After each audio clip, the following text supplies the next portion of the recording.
certainly a lot of differences that need to be taken into account. And as we look at those differences, so what are your expert opinions of the real challenges, right? Given how we've organized our quality management systems to maintain global compliance, across our regulatory network. So what are some of those challenges, Mark?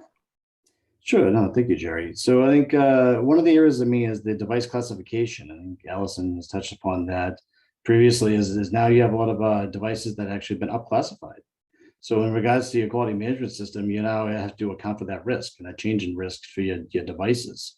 Also, in regards to MDR, there are still elements that are not fully fleshed out. You still have expert panels that still need to be created and basically implemented. And the intent of those expert panels is to provide a level of standardization for various device types and to helping to establish a level of consistency in the interpretation of EU MDR. So, and then also with that is conferences that I've entered recently is you actually have competent authorities that actually don't think EU MDR has gone far enough. And so given the breadth of the regulation. So now what we call management systems are going to need to potentially account for whatever changes they come up with over the coming years. So, and then that in addition to sort of understanding manufacturers. The manufacturers got to understand their economic operators and their QMS requirements. So your importers and your distributors.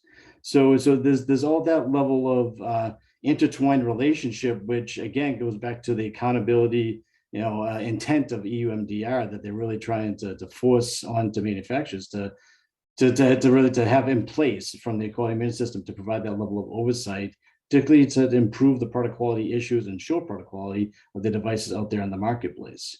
And then probably one last point is probably around the situational awareness that manufacturers need to have through their quality management system. As software as medical device and AI products actually emerge and become more prevalent on the market, there are the more elements that are actually being incorporated and developed to address these types of products. The FDA has recently, the US FDA has implemented, threat modeling and software bill of materials as actually has requirements for submissions.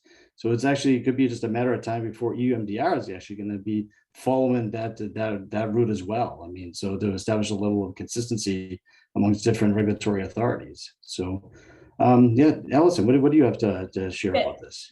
Full agreement with that. And I think to your point about kind of the breadth of the MDR, right? How it's impacting manufacturers and organizations.